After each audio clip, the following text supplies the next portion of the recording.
आज अनकही में मैं एक ऐसे सवाल पर बात करने वाली हूं जो भारत के लोकतंत्र के लिए बहुत जरूरी है। सवाल किसी एक पार्टी की हार जीत का नहीं, बल्कि देश की सबसे पुरानी सियासी ताकत के अस्तित्व का है। क्या कांग्रेस, जिसने आजादी की लड़ाई लड़ी, आज खुद अपने वजूद की लड़ाई लड़ रही है? ये सवाल इसलिए उठा रही हूं क्योंकि हाल ही में प्रधानमंत्री नरेंद्र मोदी ने कांग्रेस पर एक बहुत ही चुभने वाला तंज कसा है। उन्होंने कहा कि जिस मुंबई शहर में 1885 में कांग्रेस का जन्म हुआ था, आज उसी शहर में कांग्रेस चौथे पांचवें नंबर की पार्टी बनकर रह गई है। प्रधानमंत्री ने साफ शब्दों में कहा कि कांग्रेस ने अपनी नकारात्मक राजनीति और विकास के एजेंडे की कमी के कारण देश का भरोसा खो दिया है। जरा सोचिए, जिस शहर में एक पार्टी की नींव पड़ी हो, अगर वो पार्टी उसी शहर में अपनी जगह ना बचा पाए, तो ये सिर्फ एक चुनाव हारने की बात नहीं होती, ये जड़ों के सूखने का संकेत होता है। आज हम आंकड़ों के जरिए समझेंगे कि आखिर कांग्रेस के साथ ये क्या हो रहा है। हम बात करेंगे मुंबई से लेकर पूरे महाराष्ट्र और वहां से लेकर पूरे भारत तक कांग्रेस के लगातार गिरते ग्राफ की। सबसे पहले बात करते हैं मुंबई की, क्योंकि प्रधानमंत्री मोदी का इशारा इसी तरफ था। कांग्रेस के लिए मुंबई सिर्फ एक शहर नहीं, बल्कि उसकी जन्मभूमि है। तारीख थी 28 दिसंबर 1885। बॉम्बे के गोकुलदास तेजपाल संस्कृत कॉलेज के एक हॉल में 72 लोग जमा हुए थे, जिनमें दादा भाई नायरोजी और फिरोज शाह मेहता जैसे दिग्गज शामिल थे। मकसद था शिक्षित भारतीयों को अंग्रेजों के सामने अपनी शिकायतें व्यक्त करने के लिए एक मंच प्रदान करना। उस छोटे से हॉल में बैठे किसी भी शख्स को, यहां तक कि कांग्रेस के जनक A.O. ह्यूम को भी रत्ती भर अंदाजा नहीं था कि वो जिस कागज पर दस्तखत कर रहे हैं वो असल में दुनिया के सबसे बड़े लोकतंत्र का बर्थ सर्टिफिकेट बन जाएगा।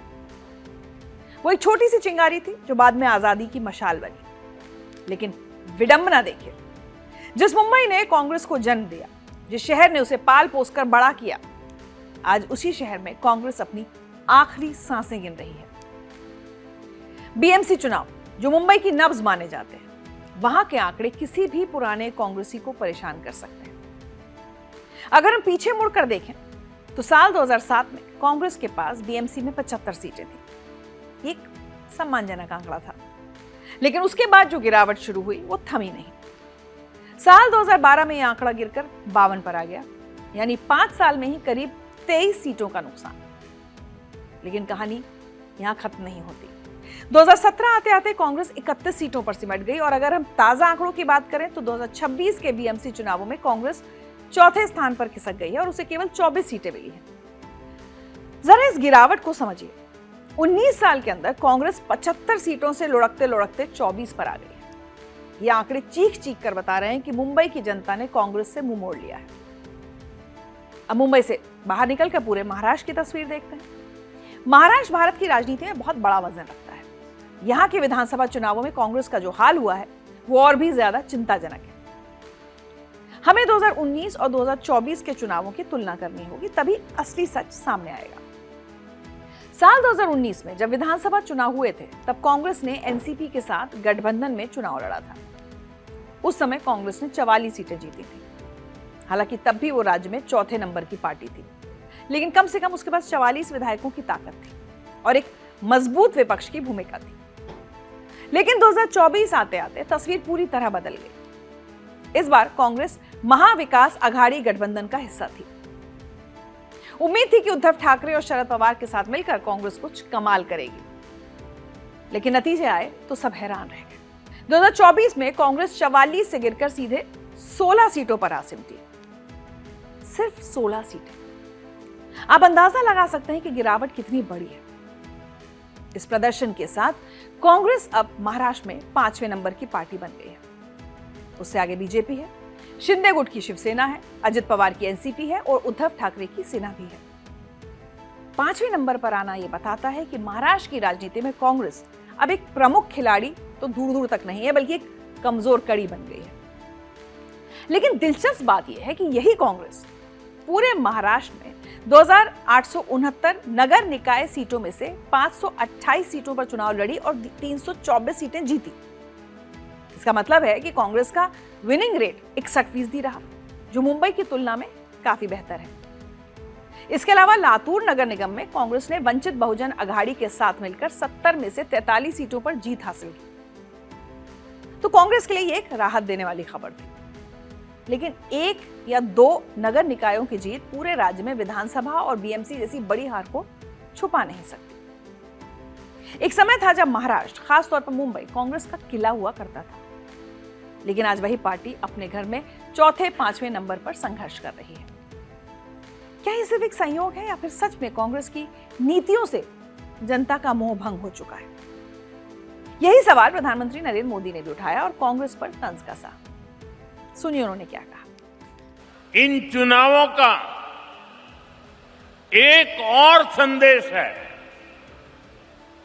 कांग्रेस की नेगेटिव पॉलिटिक्स को देश लगातार नकार रहा है।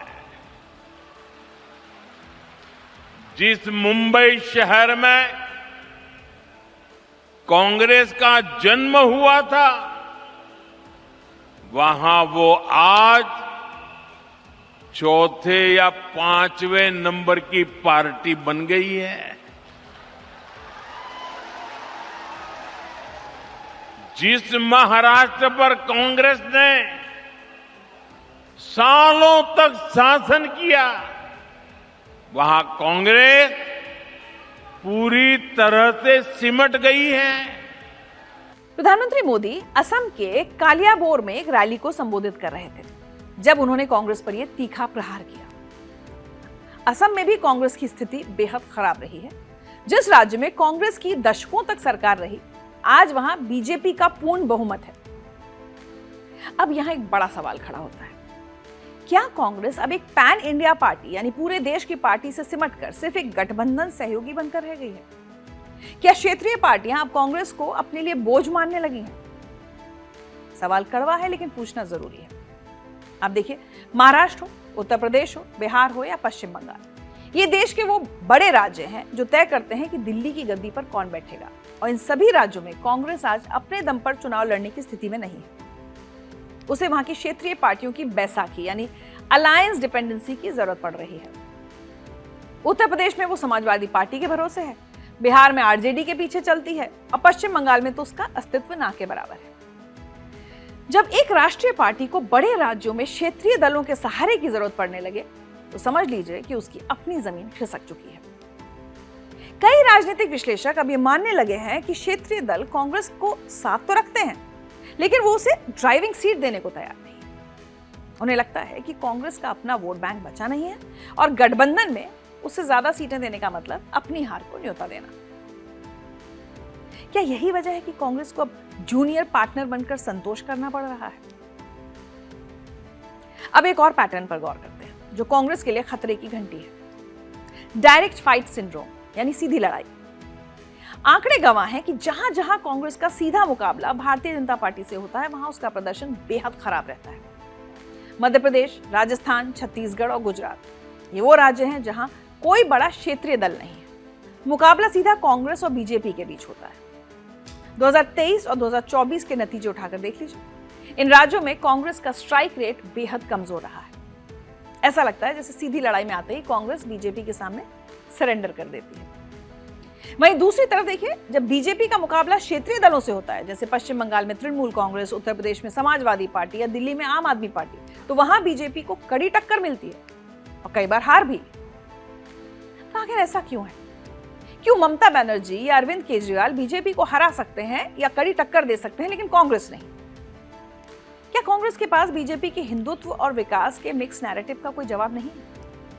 क्या कांग्रेस जनता को समझाने में नाकाम हो रही है कि वो बीजेपी का बेहतर विकल्प है? लेकिन गिरेबा में झांकने के बजाय अपने संगठन को मजबूत करने की जगह कांग्रेस सिर्फ बीजेपी के नेतृत्व और रणनीति पर सवाल उठाती रहती है। प्रधानमंत्री मोदी के तंज पर कांग्रेस नेता प्रमोद तिवारी क्या कह रहे हैं, वो भी सुन लीजिए। भारतीय जनता पार्टी का चाल, चरित्र, चेहरा और इतिहास धोखे, विश्वासघात और जो साथ हो उसको निगल जाने का है। अब यही हो रहा है। जो मुंबई में चुनाव हुए, शिवसेना जो उनके साथ है, पहले तो शिंदे जी को मुख्यमंत्री के रूप में लड़ाया। उत्तर जो विधानसभा थी वहां की, महाराष्ट्र की, उसमें बहुमत आने के बाद उनको किनारे कर दिया मुख्यमंत्री से डिप्टी चीफ मिनिस्टर। अब दोनों साथ मिलकर लड़े चुनाव। साथ मिलकर लड़ने के चुनाव के बाद शिवसेना का कब्जा रहा है उस पर। शिवसेना की अपनी कुछ शर्तें होंगी, अब वो उनको निगल जाना चाहते हैं। कांग्रेस की सिकुड़ती सियासत को समझने के लिए हमें एक और महत्वपूर्ण पहलू देखना होगा। लोकसभा चुनाव में कांग्रेस का प्रदर्शन। 2009 में कांग्रेस ने 206 सीटें जीती थी और यूपीए सरकार बनाई थी, लेकिन फिर 2014 में मोदी लहराई और कांग्रेस सिर्फ 44 सीटों पर सिमट गई। यह आजाद भारत में किसी सत्ताधारी पार्टी की सबसे बड़ी हार में से एक थी। 2019 में उम्मीद थी कि कांग्रेस थोड़ा सुधार दिखाएगी, लेकिन वो केवल 52 सीटें ही जीत पाई। और 2024 के आम चुनाव में जहां इंडिया गठबंधन के रूप में कांग्रेस को कई क्षेत्रीय दलों का साथ मिला, तब जाकर वो 99 सीटों तक पहुंच पाई। लेकिन याद रखिए कि अकेले कांग्रेस की ताकत नहीं थी, बल्कि गठबंधन का नतीजा था। अगर हम वोट शेयर देखें तो 2024 में कांग्रेस का राष्ट्रीय वोट शेयर लगभग 21 से 22% रहा, जबकि बीजेपी का 36 से 37%। यानी कांग्रेस अब भी बीजेपी से लगभग 15% पीछे है। ये गैप सिर्फ 1-2 चुनावों में पाटा नहीं जा सकता। जैसा कि प्रधानमंत्री मोदी ने तंज कसा, जिस शहर में कांग्रेस की स्थापना हुई वहां वो 4-5वें नंबर पर खिसक गई है। ये केवल एक चुनाव हारने की बात नहीं है, किसी भी संगठन के लिए ये आइडेंटिटी क्राइसिस यानी पहचान के संकट जैसा है। अगर आप अपने घर को, अपने गढ़ को नहीं बचा पा रहे हैं, तो आप नए इलाकों में जीत की उम्मीद कैसे कर सकते हैं? इतिहास गवाह है कि जब जड़ें कमजोर होती हैं तो पेड़ आंधी में टिक नहीं पाता। मुंबई और महाराष्ट्र कांग्रेस के लिए वही जड़ें थी। अगर कांग्रेस अपने पुराने और वफादार वोटर्स को ही अपने साथ नहीं रख पा रही, तो वो जेनजी या नए वोटर्स को कैसे आकर्षित करेगी? क्या कांग्रेस का शीर्ष नेतृत्व जो दिल्ली में बैठता है वो जमीनी हकीकत से पूरी तरह कट चुका है? क्या उन्हें अंदाजा भी है कि वार्ड स्तर पर या बूथ स्तर पर पार्टी कितनी खोखली हो चुकी है?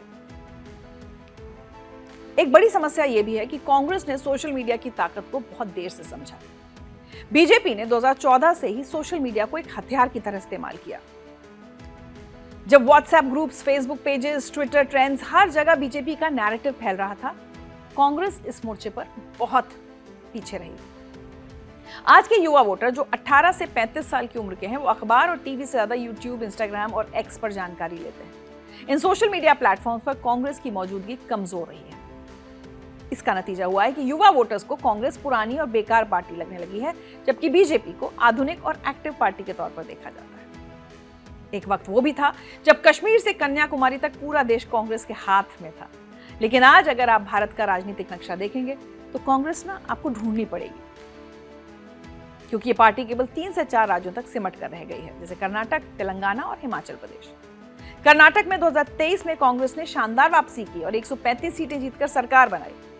ये कांग्रेस के लिए एक बड़ी राहत थी। इसी तरह तेलंगाना में भी कांग्रेस ने केसीआर की भारत राष्ट्र समिति को हराकर सत्ता हासिल की। ये दोनों जीत बताती हैं कि अगर कांग्रेस सही रणनीति बनाए, स्थानीय नेतृत्व को मौका दे और वेलफेयर स्कीम जैसे लोक लुभावन वादे करे तो जीत संभव है। लेकिन सभी जगह लोक लुभावन वादे काम नहीं आते। मध्य प्रदेश और राजस्थान में भी कांग्रेस ने इसी तरह के वादे किए थे, लेकिन वहां हार गई। इसका मतलब है कि सिर्फ वेलफेयर स्कीम्स काफी नहीं है, उसके साथ मजबूत नेतृत्व, संगठन और जमीनी काम भी जरूरी है। बीएमसी के इलेक्शंस के बारे में अगर देखें ना, तो कांग्रेस की तरफ से ना कोई बड़ी कैंपेन हुई, ना रैलीज हुई, ना कोई भारी भरकम प्रमोशन हुआ। बाकी भारत के नक्शे से कांग्रेस का रंग फीका पड़ता ही जा रहा है। उड़ीसा, आंध्र प्रदेश, पश्चिम बंगाल और दिल्ली, इन राज्यों में तो कांग्रेस का खाता खुलना भी अब एक बड़ी उपलब्धि मानी जाती है। आंध्र प्रदेश में जहां कभी कांग्रेस की सरकार थी, आज वहां पार्टी पूरी तरह साफ हो चुकी है। तो क्या अब यह मान लिया जाए कि कांग्रेस भारत के राजनीतिक नक्शे से धीरे धीरे अदृश्य हो रही है? अगर यही रफ्तार रही तो क्या 2029 तक कांग्रेस केवल दक्षिण भारत की एक क्षेत्रीय पार्टी बनकर रह जाएगी? सवाल डराने वाला है, लेकिन आंकड़ों को देखते हुए ये नामुमकिन नहीं लगता। अब सबसे बड़े सवाल पर आते हैं कि आखिर गलती कहां हो रही है। चुनाव दर चुनाव हार मिल रही है, लेकिन संगठन में कोई बड़ा बदलाव क्यों नहीं दिखता? ऐसा लगता है जैसे हार की आदत सी पड़ गई है। पुराने और कद्दावर नेता जिन्होंने अपनी पूरी जिंदगी कांग्रेस को दी, वो एक एक करके पार्टी छोड़ रहे हैं। और दूसरी तरफ नए और युवा नेताओं को वो मौके नहीं मिल रहे जिनके वो हकदार हैं। संगठन के अंदर एक अजीब सा ठहराव आ गया है। हार की जिम्मेदारी किसकी है? जब भी चुनाव में हार होती है तो आत्मचिंतन की बात होती है, लेकिन ठोस कार्रवाई कुछ नहीं होती। क्या गांधी परिवार के बाहर नेतृत्व न जाने देना ही पार्टी के पतन का सबसे बड़ा कारण है? ये बहस बहुत पुरानी है, लेकिन आज भी उतनी ही प्रासंगिक है। बल्कि ये कह सकते हैं कि आज जितनी प्रासंगिक है उतनी शायद इससे पहले कभी नहीं थी। इसके अलावा कांग्रेस के अंदर गुटबाजी भी एक बड़ी समस्या है। G23 ग्रुप ने खुले तौर पर पार्टी की कार्यशैली पर सवाल उठाए थे। कपिल सिब्बल, गुलाम नबी आजाद जैसे पुराने नेताओं ने पार्टी छोड़ दी। इन सब का असर जमीन पर दिखता है। और अब बात करते हैं उस शख्स की जो पिछले एक दशक से कांग्रेस का चेहरा रहे हैं, राहुल गांधी। आंकड़ों की भाषा में बात करें तो राहुल गांधी के नेतृत्व में कांग्रेस ने वो सब हारा जो हार सकती थी। बीजेपी के नेताओं का दावा है कि राहुल गांधी के नेतृत्व में कांग्रेस ने 70 से ज्यादा चुनाव हारे हैं, चाहे वो विधानसभा चुनाव हो, नगर निगम के चुनाव हो या राज्यसभा की सीटें। लगभग हर जगह हार का सिलसिला जारी रहा है। मध्य प्रदेश के पूर्व मंत्री नरोत्तम मिश्रा ने तो यहां तक कह दिया कि राहुल गांधी 100 हार का वर्ल्ड रिकॉर्ड बनाने की ओर बढ़ रहे हैं। तो इस सब के बाद सीधा सीधा सवाल उठता है राहुल गांधी की रणनीति पर। उन्होंने भारत जोड़ो यात्रा निकाली, जो एक अच्छी पहल थी। सोशल मीडिया पर खुद को एक्टिव किया, संसद में मुखर विपक्ष की भूमिका निभाई। लेकिन क्या यह काफी है? ऐसा क्यों हो रहा है कि राहुल गांधी की जो एक पब्लिक इमेज बना दी गई है ना, उससे वो निकल नहीं पा रहे हैं, जिसे बीजेपी ने सालों से बनाया और प्रचारित किया है। कई राजनीतिक विशेषज्ञों का मानना है कि राहुल गांधी में नेतृत्व के गुण हैं, लेकिन उन्हें जनता से कनेक्ट करने में दिक्कत आती है। वो बहुत सोफिस्टिकेटेड लगते हैं, बहुत एलीट लगते हैं, जबकि प्रधानमंत्री मोदी, ममता बनर्जी, योगी आदित्यनाथ या अरविंद केजरीवाल, ये सब नेता आम लोगों वाली भाषा बोलते हैं। राहुल गांधी उस भाषा में कमजोर पड़ जाते हैं। तो क्या प्रियंका गांधी को आगे लाने का समय आ गया है? 2024 में प्रियंका गांधी वाड्रा ने वायनाड से लोकसभा का चुनाव लड़ा और शानदार जीत दर्ज की। उन्हें 6,22,000 से ज्यादा वोट मिले और उनका जीत का मार्जिन 4 लाख से ज्यादा था, जो उनके भाई राहुल गांधी को वायनाड में मिली पिछली जीत के मार्जिन से ज्यादा था। इसका मतलब साफ है कि प्रियंका गांधी जनता को अपनी ओर खींचने की ताकत रखती हैं। उनके पास एक सबसे बड़ा फायदा यह भी है कि वो दिखने और बोलने के अंदाज में अपनी दादी इंदिरा गांधी से काफी मिलती जुलती हैं। इंदिरा गांधी भारत की सबसे मजबूत प्रधानमंत्री मानी जाती हैं। एक ऐसी नेता जो सख्त फैसले लेने से नहीं डरती थी, जो हर चुनौती का सामना करती थी और जिन्हें आयरन लेडी ऑफ इंडिया कहा जाता था। प्रियंका की आवाज में वही दमदार अंदाज है, उनकी बॉडी लैंग्वेज में वो आत्मविश्वास है जो राहुल गांधी में अक्सर गायब दिखता है। प्रियंका जब भीड़ के बीच बोलती हैं तो लगता है जैसे वो भीड़ का हिस्सा है, ना कि किसी शाही परिवार के सदस्य। अब तीनों, सोनिया गांधी, राहुल गांधी और प्रियंका गांधी, संसद में है। ये पहली बार है जब एक साथ 3 गांधी परिवार के सदस्य सक्रिय राजनीति में है। कई कांग्रेसी कार्यकर्ताओं को लगता है कि प्रियंका का आना पार्टी के लिए गेम चेंजर साबित हो सकता है। प्रियंका के पति रॉबर्ट वाड्रा ने भी एक इंटरव्यू में कहा था कि प्रियंका की मौजूदगी से पूरी कांग्रेस पार्टी को ताकत मिलेगी। उन्होंने कहा कि प्रियंका मजबूत हैं, साहसी हैं और सवाल पूछने से डरती नहीं है। संसद में उनकी आवाज बीजेपी के लिए एक चुनौती बन सकती है। सवाल उठता है कि अगर प्रियंका गांधी इतनी प्रभावशाली हैं तो उन्हें इतने सालों तक पर्दे के पीछे क्यों रखा गया? क्यों राहुल गांधी को ही हर बार आगे किया गया, जबकि नतीजे लगातार निराशाजनक रहे? क्या यह पार्टी में पितृसत्तात्मक सोच का नतीजा है कि बेटे को हमेशा प्राथमिकता दी जाती है, भले ही बेटी ज्यादा काबिल हो? क्या कांग्रेस को अब सोचना चाहिए कि प्रियंका गांधी को पार्टी अध्यक्ष बनाया जाए और राहुल को एक वरिष्ठ सलाहकार की भूमिका दी जाए? यह विचार कई कांग्रेस समर्थकों के बीच चर्चा का विषय बन रहा है। कुछ लोगों का मानना है कि अगर इंदिरा गांधी अपने समय में जनसंघ को धूल चटा सकती थी तो प्रियंका भी प्रधानमंत्री मोदी और अमित शाह की जोड़ी को चुनौती दे सकती हैं। लेकिन एक बात साफ है, चाहे नेतृत्व राहुल के हाथ में हो या प्रियंका के, अगर संगठनात्मक बदलाव नहीं आते, अगर जमीनी कार्यकर्ता मजबूत नहीं होते, अगर कांग्रेस का कोई साफ विजन नहीं बनता, तो सिर्फ चेहरा बदलने से कुछ नहीं होगा। एक कार्यकर्ता को क्या चाहिए? उसे चाहिए जीत का भरोसा, एक साफ दिशा और एक ऐसा नेता जिसे देखकर लोग कहें कि हाँ, ये हमें जीत दिला सकता है। आज कांग्रेस का आम कार्यकर्ता कंफ्यूज्ड है। उसे नहीं पता कि पार्टी की विचारधारा क्या है, एजेंडा क्या है और हम चुनाव क्यों हार रहे हैं। जब सेनापति ही दिशाहीन हो तो सेना कैसे लड़ेगी? तो क्या कांग्रेस कभी वापसी नहीं कर पाएगी? इस पर पार्टी के अंदर और बाहर के राजनीतिक विश्लेषक बहुत कुछ कहते हैं। उनका मानना है कि अगर कांग्रेस को वापसी करनी है तो कुछ बड़े कदम उठाने होंगे। सबसे पहले तो एक साफ और मजबूत विचारधारा की जरूरत है। बीजेपी के पास एक बहुत क्लियर नैरेटिव है, हिंदुत्व, राष्ट्रवाद और विकास। ये तीनों मिलकर एक मजबूत पैकेज बनाते हैं जो हर तरह के वोटर को अपील करता है। जबकि कांग्रेस कहती है कि सभी धर्मों का सम्मान करते हैं। सुनने में बात अच्छी लगती है, लेकिन जब कांग्रेस इस सेक्युलरिज्म को जमीन पर उतारती है तो लोगों को लगता है कि ये सिर्फ मुस्लिम तुष्टीकरण बनकर रह गया है। इसी बात को बीजेपी बार बार प्रमुखता से उठाती है। कांग्रेस को यह बताना होगा कि उसकी सबका साथ सबका विकास की अपनी अलग परिभाषा क्या है। दूसरी बड़ी बात, संगठनात्मक सुधार की सख्त जरूरत है। खुद कांग्रेस के वरिष्ठ नेता भी मांग कर रहे हैं। पिछले साल 2025 के आखिर में कांग्रेस के वरिष्ठ नेता दिग्विजय सिंह ने भी माना कि पार्टी को अपनी रणनीति में सुधार करना होगा। साथ ही उन्होंने इस मामले में आरएसएस की तारीफ भी की थी। सुनिए। लेकिन उनकी संगठन क्षमता का मैं प्रशंसक इसलिए हूं कि एक ऐसी संस्था जिसका पंजीयन नहीं है वो आज देश में इतनी शक्तिशाली हो गई कि देश के प्रधानमंत्री लाल किले से कहते हैं कि ये विश्व का सबसे बड़ा एनजीओ है। इतना मैं कह सकता हूं कि हमें इसमें सुधार की गुंजाइश है और हमेशा हर संगठन को सुधार की गुंजाइश रखना चाहिए। इससे पहले दिग्विजय सिंह ने आरएसएस को लेकर सोशल मीडिया पर एक पोस्ट भी की थी जिसमें उन्होंने संघ की संगठन शक्ति की तारीफ की थी।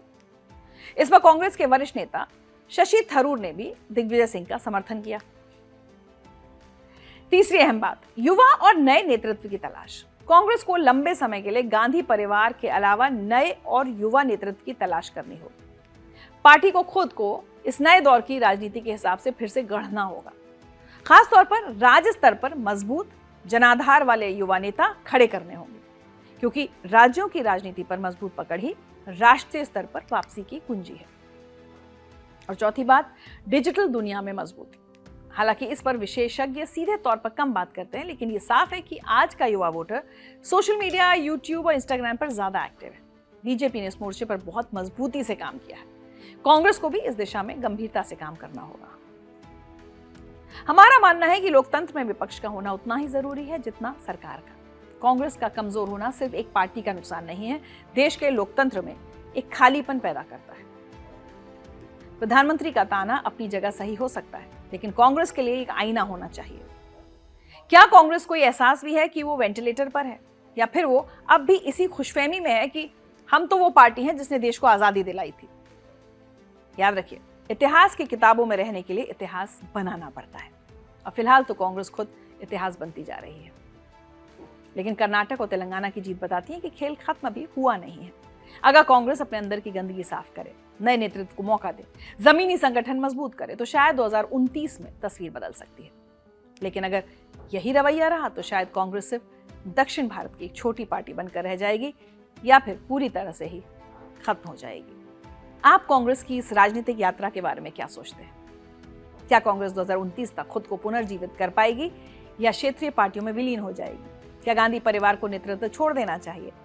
और क्या क्षेत्रीय दल अब कांग्रेस को बोझ मानने लगे हैं? अपनी राय हमें कमेंट सेक्शन में लिखकर जरूर भेजें।